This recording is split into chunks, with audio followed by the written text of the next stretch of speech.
ಸ್ವಂತ ಮನೆ ಅನ್ನೋದು ಪ್ರತಿಯೊಬ್ಬರ ಜೀವನದ ದೊಡ್ಡ ಕನಸು. ಆದ್ರೆ ಈ ಕನಸು ನನಸಾಗ್ಬೇಕು ಅಂದ್ರೆ ಬಹುತೇಕ ಜನ ಗೃಹ ಸಾಲದ ಮೊರೆ ಹೋಗ್ಬೇಕಾಗತ್ತೆ.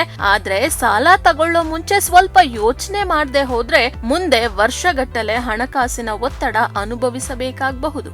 ಗೃಹ ಸಾಲ ತಗೊಳ್ಳೋ ಮುಂಚೆ ಈ 5 ಅಂಶಗಳನ್ನ ತಪ್ಪದೆ ಪಾಲಿಸಿ. ಮೊದಲನೇದು, ನಿಮ್ಮ ಸಿಬಿಲ್ ಸ್ಕೋರ್ ಜಾಸ್ತಿ ಇದ್ರೆ ಸಾಲ ಸಿಗೋ ಸಾಧ್ಯತೆನೂ ಜಾಸ್ತಿ, ಬಡ್ಡಿ ದರನೂ ಕಡಿಮೆ ಸಿಗುತ್ತೆ.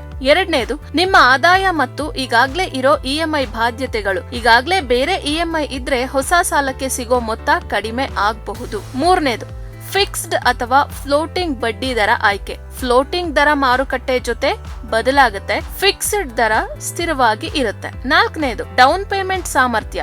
ಹೆಚ್ಚು ಡೌನ್ ಪೇಮೆಂಟ್ ಮಾಡಿದಷ್ಟು ಸಾಲದ ಹೊರೆ ಕಡಿಮೆ. ಐದನೇದು, ಪ್ರೊಸೆಸಿಂಗ್ ಫೀಸ್ ಮತ್ತು ಇತರ ಶುಲ್ಕಗಳು. ಇವನ್ನ ಮೊದಲೇ ಸ್ಪಷ್ಟವಾಗಿ ಕೇಳಿ ತಿಳ್ಕೊಳ್ಳಿ.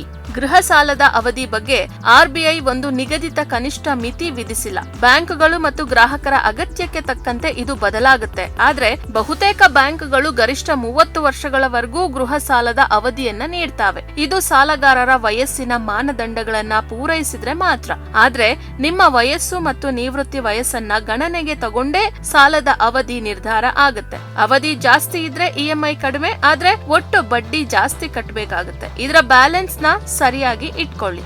ಇನ್ನ ಈಗಿನ ಮಾರುಕಟ್ಟೆ ಪರಿಸ್ಥಿತಿ ನೋಡೋಣ. 2026ರ ಜೂನ್ ವರೆಗೂ RBI ರೆಪೋ ದರ 5.25% ಸ್ಥಿರವಾಗಿ ಉಳಿದಿದೆ. 2025ರ ಡಿಸೆಂಬರ್ 5ರಂದು ಕೊನೆ ಬಾರಿ ಕಡಿತ ಆದ್ಮೇಲೆ ಬದಲಾವಣೆ ಆಗಿಲ್ಲ. ಇದರ ಪರಿಣಾಮ ಈಗ ಮಾರುಕಟ್ಟೆಯಲ್ಲಿ ಕೆಲ ಪ್ರಮುಖ ಸಾರ್ವಜನಿಕ ವಲಯದ ಬ್ಯಾಂಕುಗಳು 7.10 ಇಂದ 7.15ರಷ್ಟು ಕಡಿಮೆ ಆರಂಭಿಕ ಬಡ್ಡಿ ದರದಲ್ಲಿ ಗೃಹ ಸಾಲವನ್ನ ನೀಡ್ತಾ ಇದೆ. ಆದ್ರೆ ಇದು ಎಲ್ಲರಿಗೂ ಸಿಗಲ್ಲ.